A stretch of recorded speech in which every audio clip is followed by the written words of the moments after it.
Tonight, inside a reporter's notebook, a leading City Hall journalist offers insight into the Johnson administration, from the migrant crisis to the battle with rebel alders to electoral politics. Tonight, Alice Yin gets to the point. From Chicago's very own, with WGN political editor Taman Bradley, this is The Point. Good evening. City Hall is churning out headlines these days at warp speed. Mayor Johnson keeps pushing ahead with his agenda, even as a council majority tries to stand in his way. The fight for the future of the city is playing out as campaign season gets underway. There's so much to talk about. We thought it made sense to get a 40,000-foot view from a top beat reporter. The Chicago Tribune's Alice Yin covers City Hall and the mayor's office. She and I snuck over to the Billy Goat today around lunchtime to compare notes. Cheeseburger, cheeseburger, cheeseburger. No fries, shit, no Pepsi Coke. Alice Yin, thanks for your time. Thank you for having me. You do really great work. I get excited if there's a Sunday morning and you have one of those long articles because they're so detailed. All you're trying to do is translate what's going on at City Hall. I wonder if you're having fun. Sometimes in the day-to-day I forget how much fun I'm having, but then when I, reflect at the end of the day just how special and unique this moment in Chicago history and politics is, and how I get to talk to so many, interesting characters and see things that, other people don't get access to, I do think I am having fun. I remember early on after Mayor Johnson took office, there was a panel at DePaul and it had several of the political reporters in town, and we were asked, how's it going? Are you having fun?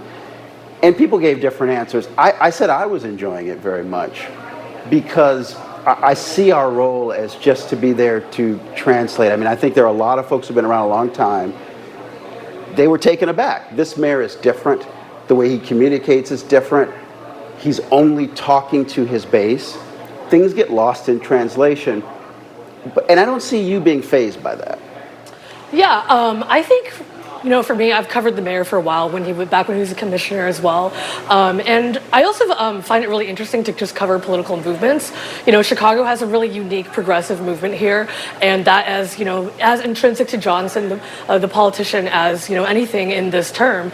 And that is something that's happening outside of Chicago, and it will be one of the, I think, defining political stories of this era. And it's just really fascinating to see how it, works in real time and how these politicians transition from activists to executive. And it can be a bumpy road where they were activists and now they have to be bureaucrats. Jeanette Taylor, the alderwoman, talked about that early on, that maybe they weren't ready to take power. All right. It's really interesting because the mayor sometimes gets animated, fired up about certain things. This week, I understand the frustration that black people felt during that mission. I do.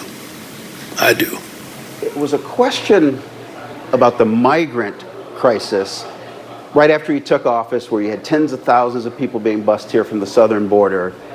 And you could see it really struck a chord with him this week. Yeah, definitely. I remember those press conferences he was referencing that he still seems to get worked up about. And I really do think when Lightfoot took office, she had to deal with the COVID pandemic, and it was a monumental crisis. I think Johnson's getting landed with the migrant crisis on day one was a very, unique challenge. And unlike COVID, he did not get a boon of federal money where he could kind of just plug in these issues. And he was, by and large, not getting as much funding from both the federal government and the state government as he wanted. But at the end of the day, still, he was getting criticism from both the left and moderates of city council on just how a lot of the planning was communicated. And I think that, early missteps on getting ahead out of a crisis and, versus reacting to it makes it a bit hard to come back from when it comes to regaining trust. And there was tension because his base, black voters, were expecting the investments he talked about during the campaign. And so people were a little confused that government could begin to churn and have this emergency response and take care of new arrivals. And a lot of Chicagoans were like, hey, what's in it for me? What's going on? This is not what I signed up for. Right, yeah. And yeah, I think that's a valid sore point. I think one of the challenges of progressive organizing is you want to have this vision of a rainbow coalition, as Harold Washington put it, and to unite these different racial minorities. But in practice, historically, ethnic neighborhoods did not always get along with each other. A lot of it was tribal, where's ours? Because that's just kind of the nature of zero-sum politics and zero-sum money. You cover him every day. What do you think it will take to beat him, should he choose to run? I've heard this old adage that every map of Chicago is the same, which is kind of interesting. I think sometimes when I hear people not familiar with Chicago politics hear about how people divvy up the ground game and really talk about the racial politics, they're surprised because they think that that's part of a bygone era. But Chicago still remains one of the most segregated cities, and I think that still translates into how campaigns work. And basically, a third black, white, Latino. Exactly, yeah. And the demographics are, shifting a bit, so we'll see what happens. But I think because of the runoff system, candidates are still going to think really clearly about, their bases, South and West Side voters, Lakefront liberals, Milwaukee Avenue progressives, and the bungalow belts. But from a policy standpoint, because you see people lining up, they're more conservative candidates. They're talking about pro-police. I'll bring back ShotSpotter, concerns about safety on the trains, the buses, that type of talk, although crime is down. And there's not really anyone trying to occupy the left space, the progressive lane, and just saying, I can be a better progressive than him. Yeah, we don't see that currently. And I also feel like the themes of 2023 are going to be different because of how mayoral control has shifted. In 2023, the issue of defund the police, as well as CPS and Johnson CTU ties, were a dominant theme. But right now, the mayor's office is shifting away from control of CPS. We're gonna have the first full elective school board next year. CTA, the mayor's office, is losing control of that. And CPD, although the mayor still appoints a superintendent, there's a CCPSA now. So. I wonder if those, specific decisions, personnel decisions, and policy decisions on the sister agencies will be less prevalent. The budget is still going to be, I think, top and center because our fiscal issues are nowhere near being fixed. And the city council has demonstrated they can organize against him. You can get a majority to pass. Their own budget is essentially what they did, where they didn't like the corporate head tax and some of the mayor's revenue ideas. The mayor did not sign that budget into law. It just took effect without him. Do you think that sort of council majority, and sometimes it fluctuates the numbers, that they'll be able to organize and just sort of take over? It hasn't fully happened just yet. Yeah, I think there are some disadvantages to their coalition because, one, aldermen don't have their own council, which became an issue with the symbolic referendums they debated last week. And they also don't run the budget. It's Johnson's budget office. So even though aldermen passed this alternate budget over Johnson's objections, which he didn't, veto or sign, it's Johnson's budget team that's in charge of enacting this budget, giving out projections and setting the narrative on what's going on this year with the alternate budget, which, they say that there is a deficit shaping up with that.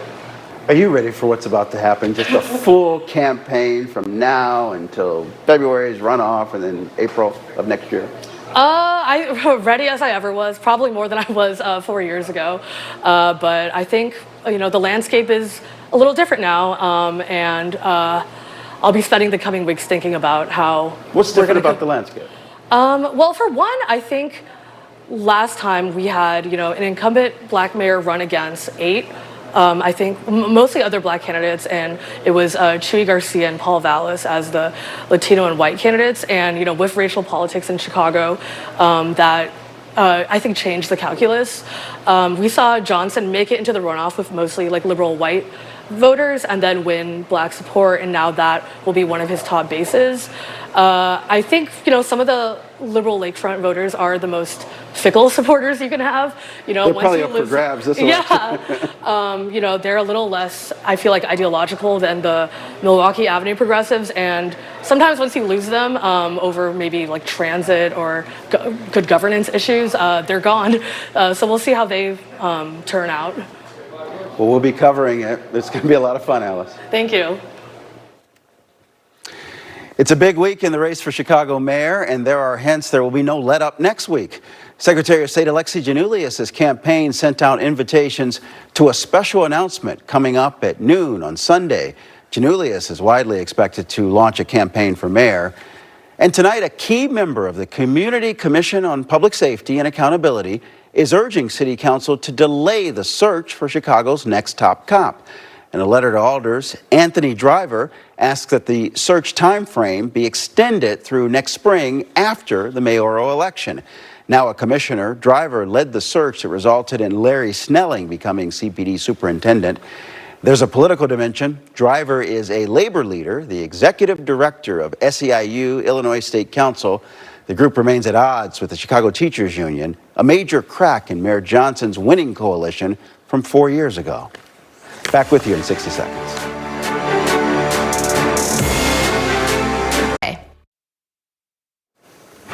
Tonight, we tip our hat to a bill signing 5 years ago today. With the stroke of his pen, Governor Pritzker transformed the Chicago Board of Education, moving it from an appointed body to an elected one. This November, for the first time ever, Chicagoans will vote for every school board member and the president. That bill signing 5 years ago meant more democracy and more campaigns for us to cover. And that is The Point. I'm Tamon Bradley. There's more news ahead tonight at 9 o'clock. Don't forget about the forecasters next on WGN+. Good night.